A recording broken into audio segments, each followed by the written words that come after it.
ಖಾಸಗಿ ಸಂಸ್ಥೆಗಳಲ್ಲಿ ಕನ್ನಡಿಗರಿಗೆ ಉದ್ಯೋಗಗಳು ಕಡ್ಡಾಯ ಅಂತ ರಾಜ್ಯ ಸರ್ಕಾರ ಆದೇಶಿಸಿದೆ. ಕನ್ನಡಿಗರಿಗೆ ಶೇಕಡ 50ರಿಂದ ಶೇಕಡ 75ರವರೆಗೆ ಉದ್ಯೋಗ ನೀಡಬೇಕು. ಸರ್ಕಾರ ಈ ವಿಚಾರವನ್ನು ಕಡ್ಡಾಯಗೊಳಿಸಿದೆ. ಆಡಳಿತಾತ್ಮಕ ಹುದ್ದೆಗೆ ಶೇಕಡ 50ರಷ್ಟು, ನಾನ್ ಮ್ಯಾನೇಜ್ಮೆಂಟ್ ಹುದ್ದೆಗೆ ಶೇಕಡ 75ರಷ್ಟು, ಸಿ ಡಿ ದರ್ಜೆ ನೌಕರರಿಗೆ ಶೇಕಡ 100ರಷ್ಟು ಉದ್ಯೋಗ ನೀಡಬೇಕು ಅಂತ ಮಸೂದೆ ಮಂಡಿಸೋದಕ್ಕೆ ಸರ್ಕಾರ ಮುಂದಾಗಿದೆ. ಖಾಸಗಿ ಕಂಪನಿಗಳಲ್ಲಿ ಕನ್ನಡಿಗರಿಗೆ ಉದ್ಯೋಗ ಸಿಗಬೇಕು ಅನ್ನುವಂಥ ವಿಚಾರವಾಗಿ ಕಾಂಗ್ರೆಸ್ ಕೂಡ ಟ್ವೀಟ್ ಮಾಡಿದೆ. ಖಾಸಗಿ ಕಂಪನಿಗಳ ಉದ್ಯೋಗಗಳಲ್ಲಿ ಕನ್ನಡಿಗರಿಗೆ ಮೀಸಲಾತಿ ನೀಡುವ ವಿಧೇಯಕವನ್ನ ಸಂಪುಟ ಅಂಗೀಕರಿಸಿದೆ ಅಂತ ಟ್ವೀಟ್ನಲ್ಲಿ ತಿಳಿಸಿದೆ. ಖಾಸಗಿ ಕಂಪನಿಗಳಲ್ಲಿ ಕನ್ನಡಿಗರಿಗೆ ಉದ್ಯೋಗ ಮೀಸಲಾತಿ ವಿಚಾರವಾಗಿ ಡಿಸಿಎಂ ಡಿಕೆ ಶಿವಕುಮಾರ್ ಪ್ರತಿಕ್ರಿಯಿಸಿದ್ದಾರೆ. ಬೆಂಗಳೂರಿನಲ್ಲಿ ಪ್ರತಿಕ್ರಿಯಿಸಿದ ಡಿಕೆ, ಕನ್ನಡಿಗರ ಸ್ವಾಭಿಮಾನ ಎತ್ತಿ ಹಿಡಿಯೋದಕ್ಕೆ ನಮ್ಮ ಸರ್ಕಾರ ಬಂದಿದೆ. ಕಡ್ಡಾಯವಾಗಿ ಕನ್ನಡಿಗರಿಗೆ ಇಷ್ಟು ಪರ್ಸೆಂಟೇಜ್ ಅಂತ ಉದ್ಯೋಗ ಇರಬೇಕು ಅಂತ ಹೇಳಿದ್ದಾರೆ. ಉದ್ಯೋಗದಲ್ಲಿ ಕನ್ನಡಿಗರಿಗೆ ಮೀಸಲಾತಿ ವಿಚಾರವಾಗಿ ಬಯೋಕಾನ್ ಮುಖ್ಯಸ್ಥೆ ಕಿರಣ್ ಮಜುಮ್ದಾರ್ ಉದ್ಯಮಿ ಮೋಹನ್ ದಾಸ್ ಪೈ ವಿರೋಧಿಸಿದ್ದಾರೆ. ಈ ಬಗ್ಗೆ ಟ್ವೀಟ್ ಮಾಡಿರುವ ಕಿರಣ್ ಮಜುಮ್ದಾರ್, ನುರಿತ ಪ್ರತಿಭಾನ್ವಿತರ ನೇಮಕಾತಿ ಮಾಡೋದಕ್ಕೆ ಈ ನೀತಿಯ ಷರತ್ತುಗಳಿಂದ ವಿನಾಯಿತಿ ನೀಡಬೇಕು ಅಂತ ಹೇಳಿದ್ದಾರೆ. ಹಾಗೆ ಮೋಹನ್ ದಾಸ್ ಪೈ ಟ್ವೀಟ್ ಮಾಡಿ, ಇದು ತಾರತಮ್ಯ, ಪ್ರತಿಗಾಮಿ ಹಾಗೂ ಸಂವಿಧಾನಕ್ಕೆ ವಿರುದ್ಧವಾಗಿದೆ ಅಂತ ಹೇಳಿದ್ದಾರೆ. ಜಿಟಿ ಮಾಲ್ನಲ್ಲಿ ರೈತರಿಗೆ ಅವಮಾನಿಸಿದ್ದಕ್ಕೆ ರೈತ ಸಂಘಟನೆ ಸಿಡಿದೆದ್ದಿದೆ. ಮಾಲ್ ಮಾಲೀಕರು ರೈತರಿಗೆ ಕ್ಷಮೆ ಕೇಳಬೇಕು ಅಂತ ಆಗ್ರಹಿಸಿದೆ. ಅಲ್ಲದೆ ಪೊಲೀಸರಿಗೆ ಈ ಬಗ್ಗೆ ಕ್ರಮ ತೆಗೆದುಕೊಳ್ಳುವಂತೆ ಒತ್ತಾಯಿಸಿದ್ದಾರೆ. ಈ ಬಗ್ಗೆ ಮಾತನಾಡಿರುವ ರೈತ ಸಂಘಟನೆ ಅಧ್ಯಕ್ಷ ಕುರುಬೂರು ಶಾಂತಕುಮಾರ್, ಮಾಲ್ ಮಾಲೀಕರು ಅನ್ನ ತಿನ್ನೋರಿದ್ರೆ ಈ ರೀತಿ ಮಾಡ್ತಾ ಇರಲಿಲ್ಲ ಅಂತ ಆಕ್ರೋಶ ಹೊರಹಾಕಿದ್ದಾರೆ. ರೈತನಿಗೆ ಜಿಟಿ ಮಾಲ್ನಲ್ಲಿ ಪಂಚೆ ಹಾಕಿದ ಕಾರಣಕ್ಕೆ ಅವಮಾನ ವಿಚಾರವಾಗಿ ಕೃಷ್ಣ ಬೈರೇಗೌಡ ಪ್ರತಿಕ್ರಿಯಿಸಿದ್ದಾರೆ. ಬೆಂಗಳೂರಿನಲ್ಲಿ ಮಾತನಾಡಿದ ಸಚಿವ, ಮುಖ ಬಟ್ಟೆ ನೋಡಿ ಒಬ್ಬ ವ್ಯಕ್ತಿಯನ್ನ ಅಳಿಬಾರ್ದು. ಅದೊಂದೇ ಮಾಲ್ ಅಲ್ಲ, ಬೇರೆ ಕಡೆಯೂ ಕೂಡ ಇದು ಈ ರೀತಿಯಾಗಿ ಆಗಬಾರ್ದು. ಇದು ತಪ್ಪು, ಖಂಡನೀಯ. ಮುಖ ನೋಡಿ ಗೌರವ ಕೊಡುವಂಥದ್ದು ಖಂಡನೀಯ ಅಂತ ಹೇಳಿದ್ದಾರೆ. ಪಂಚೆ ಧರಿಸಿ ಬಂದಿದ್ದಕ್ಕೆ ಮಾಲ್ಗೆ ರೈತನಿಗೆ ಪ್ರವೇಶ ನಿರ್ಬಂಧ ವಿಚಾರವಾಗಿ ಜಿಟಿ ಮಾಲ್ ಉಸ್ತುವಾರಿ ಸುರೇಶ್ ಅನ್ನದಾತರ ಕ್ಷಮೆ ಕೋರಿದ್ದಾರೆ. ಈ ಬಗ್ಗೆ ಟಿವಿ9 ಜೊತೆ ಮಾತನಾಡಿದಂತ ಸುರೇಶ್, ಸೆಕ್ಯೂರಿಟಿಯಿಂದ ತಪ್ಪಾಗಿದೆ, ನಾನು ಕ್ಷಮೆ ಕೇಳ್ತೀನಿ. ಸೆಕ್ಯೂರಿಟಿಯನ್ನ ಈಗ ಆಲ್ರೆಡಿ ಕೆಲಸದಿಂದ ವಜಾ ಮಾಡಿದ್ದೀವಿ. ನಮ್ಮಿಂದ ತಪ್ಪಾಗಿದೆ, ದಯವಿಟ್ಟು ಕ್ಷಮೆ ಇರಲಿ. ನಮ್ಮಲ್ಲಿ ಡ್ರೆಸ್ ಬಗ್ಗೆ ರೂಲ್ಸ್ ಇಲ್ಲ, ನಾವು ಕೂಡ ರೈತರ ಮಕ್ಕಳು. ರಾಜ್ಯದ ಎಲ್ಲ ರೈತರಿಗೂ ಕ್ಷಮೆ ಕೇಳ್ತೀನಿ ಅಂತ ಹೇಳಿದ್ದಾರೆ. ಮೂಡಾದಲ್ಲಿ ಅಕ್ರಮ ಆರೋಪ, ವಾಲ್ಮೀಕಿ ನಿಗಮದ ಹಗರಣದ ಬಗ್ಗೆ ಕೇಂದ್ರ ಸಚಿವ ಸೋಮಣ್ಣ ಪ್ರತಿಕ್ರಿಯಿಸಿದ್ದಾರೆ. ಮಂಗಳೂರಿನಲ್ಲಿ ಮಾತನಾಡಿದ ಸೋಮಣ್ಣ, ಸಿದ್ದರಾಮಯ್ಯ ಇರುವ ರೀತಿ ನೋಡಿ ನನಗೂ ಅನುಮಾನ ಆಗಿದೆ.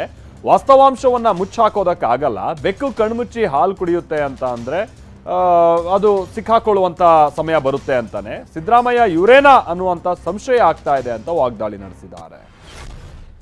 ವಾಲ್ಮೀಕಿ ನಿಗಮ ಹಗರಣ ಪ್ರಕರಣಕ್ಕೆ ಸಂಬಂಧಪಟ್ಟಂಗೆ ಮಾಜಿ ಸಚಿವ ಬಿ ನಾಗೇಂದ್ರ ಪತ್ನಿಯನ್ನ ಇಡಿ ಅಧಿಕಾರಿಗಳು ವಶಕ್ಕೆ ಪಡೆದಿದ್ದಾರೆ. ಡಾಲರ್ಸ್ ಕಾಲೋನಿಯಲ್ಲಿರುವಂತಹ ನಿವಾಸದಲ್ಲಿ ಮಂಜುಳಾ ಅವರನ್ನ ವಶಕ್ಕೆ ಪಡೆದಿದ್ದು ಇಡಿ ಕಚೇರಿಗೆ ಕರೆತಂದಿದ್ದಾರೆ.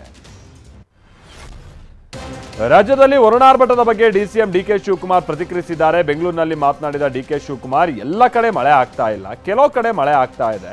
ತಮಿಳುನಾಡಿನ ಪರಿಸ್ಥಿತಿ ಸುಧಾರಣೆ ಆಗ್ತಾ ಇದೆ. ಎಷ್ಟು ನೀರು ಹೋಗ್ತಾ ಇದೆ ಎಂಬ ಲೇಟೆಸ್ಟ್ ರಿಪೋರ್ಟ್ ಬಂದಿಲ್ಲ. ಈಗ ಮಾಹಿತಿ ಬರುತ್ತೆ, ಬಳಿಕ ನಿಮಗೆ ತಿಳಿಸ್ತೀನಿ ಅಂತ ಹೇಳಿದ್ದಾರೆ.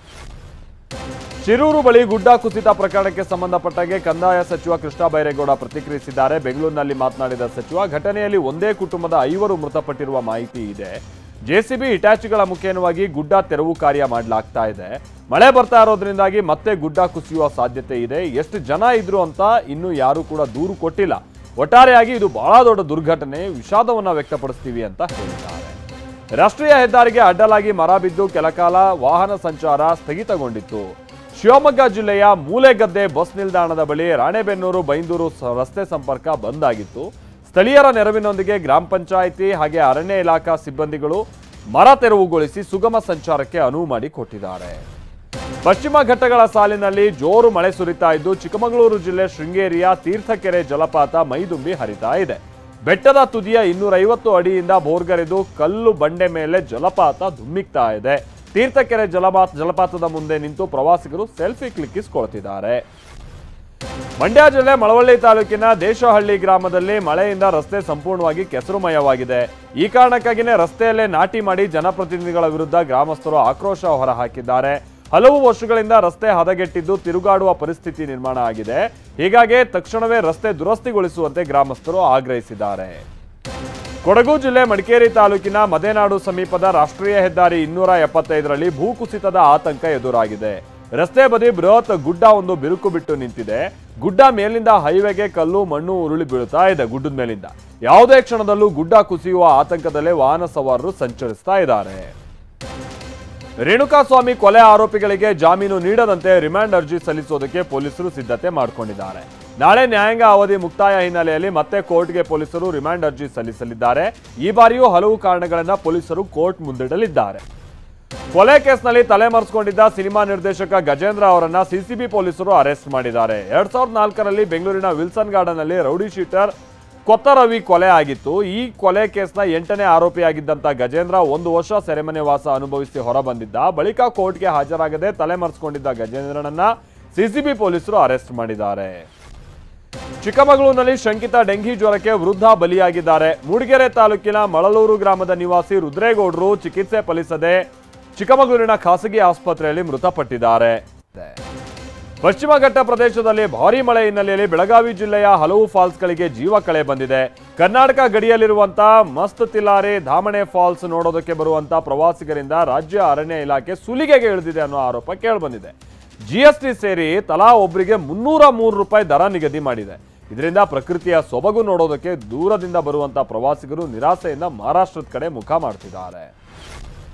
ತಂಗಿಯ ಮದುವೆ ಸಾಲ ತೀರಿಸೋದಕ್ಕೆ ಕಳ್ಳತನಕ್ಕೆ ಇಳಿದಿದ್ದ ಸಂಜೀವ್ ಕುಮಾರ್ ಎಂಬಾತನನ್ನ ಪೊಲೀಸರು ಬಂಧಿಸಿದ್ದಾರೆ. ಝೊಮ್ಯಾಟೊ ಕೆಲಸದ ಜೊತೆಗೆ ವೃದ್ಧೆಯರ ಚಿನ್ನ ಎಗರಿಸ್ತಾ ಇದ್ದ ಆರೋಪಿಯನ್ನ ಕೆಂಗೇರಿ ಪೊಲೀಸರು ಬಂಧಿಸಿದ್ದಾರೆ. ಸಿಸಿಟಿವಿ ದೃಶ್ಯ ಆಧರಿಸಿ ಆರೋಪಿಯನ್ನ ಬಂಧಿಸಿರುವ ಪೊಲೀಸರು 7 ಲಕ್ಷ ರೂಪಾಯಿ ಮೌಲ್ಯದ 105 ಗ್ರಾಂ ಚಿನ್ನಾಭರಣವನ್ನ ವಶಕ್ಕೆ ಪಡೆದಿದ್ದಾರೆ. ತುಮಕೂರು ನಗರದ ಕೋತಿತೋಪ್ನಲ್ಲಿರುವಂತಹ ಸರ್ವೋದಯ ಪಿಯು ಕಾಲೇಜು ಮಹಾ ಎಡವಟ್ಟೊಂದನ್ನ ಮಾಡಿಕೊಂಡಿದೆ.